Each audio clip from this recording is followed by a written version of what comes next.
ವೀಕ್ಷಕರೇ, L I C housing finance ಲಿಮಿಟೆಡ್ನಲ್ಲಿ ಖಾಲಿರುವಂತಹ ಹುದ್ದೆಗಳಿಗೆ ಅರ್ಜಿಯನ್ನು ಕರೆದಿದ್ದಾರೆ. ಎಷ್ಟು ಹುದ್ದೆಗಳಿಗೆ ಅರ್ಜಿಯನ್ನು ಕರೆದಿದ್ದಾರೆ, ಎಜುಕೇಷನ್ ಏನಾಗಿರಬೇಕು, ವಯೋಮಿತಿ ಏನು, ಅಪ್ಲೈ ಮಾಡೋದು ಹೇಗೆ, ಸಂಪೂರ್ಣ ಮಾಹಿತಿಯನ್ನು ನಿಮಗೆ ತಿಳಿಸ್ಕೊಡ್ತೀನಿ. ವಿಡಿಯೋ ಸ್ಕಿಪ್ ಮಾಡ್ದಂಗೆ ಪೂರ್ತಿ ವಿಡಿಯೋವನ್ನು ನೋಡಿ. ವೀಕ್ಷಕರೇ, L I C housing finance ಲಿಮಿಟೆಡ್ನಲ್ಲಿ ಖಾಲಿರುವಂತಹ ಹುದ್ದೆಗೆ ಅರ್ಜಿಯನ್ನು ಕರೆದಿದ್ದಾರೆ.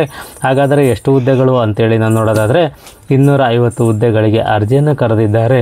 ಮತ್ತು ಈ ಹುದ್ದೆಗಳಿಗೆ ಜಾಬ್ ಲೊಕೇಶನ್ ಎಲ್ಲಿ ಅಂತೇಳಿ ನಾವು ನೋಡಿದ್ರೆ ಆಲ್ ಇಂಡಿಯಾದಲ್ಲಿ ಎಲ್ಲಿ ಬ್ರಾಂಚ್ಗಳಿಗೆ ಖಾಲಿ ಇದ್ದಾವೋ ಅಲ್ಲೆಲ್ಲ ನಿಯೋಜನೆಯನ್ನು ಮಾಡ್ತೀವಿ ಅಂತೇಳಿ ಒಂದು ಮಾಹಿತಿಯನ್ನು ಇವರು ನೀಡಿದ್ದಾರೆ. ಅದೇ ರೀತಿ ಯಾವ ಹುದ್ದೆ ಖಾಲಿ ಇದೆ ಅಂತೇಳಿ ನಾವು ನೋಡೋದಾದರೆ ಅಪ್ರೆಂಟಿಸ್ ಹುದ್ದೆಗೆ ಅರ್ಜಿಯನ್ನು ಕರೆದಿದ್ದಾರೆ. ಈ ಒಂದು ಹುದ್ದೆಗೆ ಒಂದು ವೇತನವನ್ನು ಎಷ್ಟು ನಿಗದಿಪಡಿಸಿದ್ದಾರೆ ಅಂತೇಳಿ ನಾವು ನೋಡಿದ್ರೆ 12,000 ರೂಪಾಯಿಗಳ ಪರ್ ಮಂತ್ ಸ್ಟೇ ಫಂಡ್ ಅಂತೇಳಿ ನೀಡ್ತೀವಿ ಅಂತೇಳಿ ಒಂದು ಮಾಹಿತಿಯನ್ನು ನೀಡಿದ್ದಾರೆ. ಹಾಗಾದರೆ ಇಂಡಿಯಾದಲ್ಲಿ ಎಲ್ಲೆಲ್ಲ ಬ್ರಾಂಚ್ಗಳಲ್ಲಿ ಯಾವ್ಯಾವ ಸ್ಟೇಟ್ಗಳಲ್ಲಿ ಹುದ್ದೆಗಳು ಖಾಲಿ ಇದ್ದಾವೆ ಅಂತೇಳಿ ಒಂದು ಮಾಹಿತಿಯನ್ನು ನೀಡಿದ್ದಾರೆ. ಇಲ್ಲಿ ಕರ್ನಾಟಕದಲ್ಲೂ ಸಹ ಒಂದು ಮಾಹಿತಿಯನ್ನು ನೀಡಿದ್ದಾರೆ. ಕರ್ನಾಟಕದಲ್ಲಿ 36 ಹುದ್ದೆಗಳು ಅಪ್ರೆಂಟಿಸ್ ಟ್ರೈನಿ ಹುದ್ದೆಗಳು ಖಾಲಿ ಇದ್ದಾವೆ ಅಂತೇಳಿ ಒಂದು ಮಾಹಿತಿಯನ್ನು ಇವರು ನೀಡಿದ್ದಾರೆ. ಅದೇ ರೀತಿ ಈ ಒಂದು ಹುದ್ದೆಗಳಿಗೆ ಅರ್ಜಿ ಹಾಕಲಿಕ್ಕೆ ಎಜುಕೇಷನ್ ಏನು ಮಾಡಿರಬೇಕು ಅಂತೇಳಿ ನಾನು ನೋಡಿದರೆ ಗ್ರ್ಯಾಜುಯೇಷನ್ ಪದವಿಯನ್ನು ಪಡೆದಿರೋರು ಈ ಹುದ್ದೆಗೆ ಅರ್ಜಿಯನ್ನು ಸಲ್ಲಿಸಬಹುದಾಗಿರುತ್ತದೆ. ಅದೇ ರೀತಿ ಈ ಒಂದು ಹುದ್ದೆಗಳಿಗೆ ವಯೋಮಿತಿ ಏನಿರಬೇಕು ಅರ್ಜಿ ಸಲ್ಲಿಸಲಿಕ್ಕೆ ಅಂತ ಹೇಳಿ ನಾವು ನೋಡಿದರೆ 20 ವರ್ಷದ ಮೇಲ್ಪಟ್ಟವರು ಹಾಗೂ 25 ವರ್ಷದೊಳಗಡೆ ಇರೋರು ಈ ಹುದ್ದೆಗೆ ಅರ್ಜಿಯನ್ನು ಸಲ್ಲಿಸಬಹುದಾಗಿರುತ್ತದೆ. ಈ ಒಂದು ಹುದ್ದೆಗಳಿಗೂ ಸಹ ವಯೋಮಿತಿ ಸಡಿಲಿಕೆ ಇರುತ್ತೆ, ನಮ್ಮ ಎಲ್ ಐ ಸಿ ರೂಲ್ಸ್ ಪ್ರಕಾರ ಇರುತ್ತೆ ಅಂತೇಳಿ ಒಂದು ಮಾಹಿತಿಯನ್ನು ಇವರು ನೀಡಿದ್ದಾರೆ.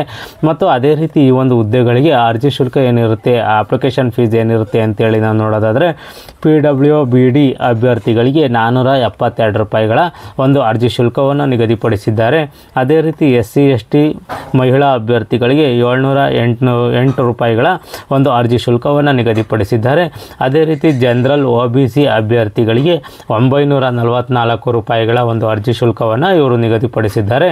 ಈ ಅರ್ಜಿಯನ್ನು ಆನ್ಲೈನ್ ಮುಖಾಂತರನೇ ಪೇಮೆಂಟನ್ನು ಮಾಡಬೇಕಾಗಿರುತ್ತದೆ.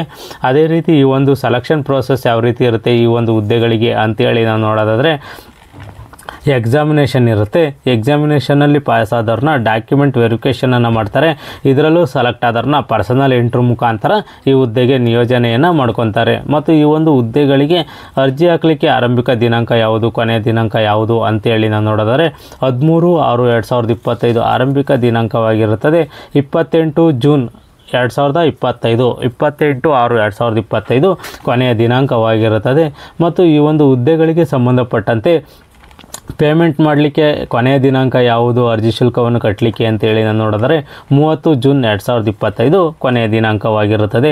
ಮತ್ತು ಇಲ್ಲಿ ಸ್ಕಿಲ್ ಕೌನ್ಸಿಲ್ ನಡೆಯುತ್ತೆ, ಅದು ಯಾವತ್ತು ಅಂತೇಳಿ ನಾನು ನೋಡಿದ್ರೆ 3 ಜುಲೈ 2025 ನಡೆಯುತ್ತೆ ಅಂತೇಳಿ ಒಂದು ಮಾಹಿತಿಯನ್ನು ಇವರು ನೀಡಿದ್ದಾರೆ.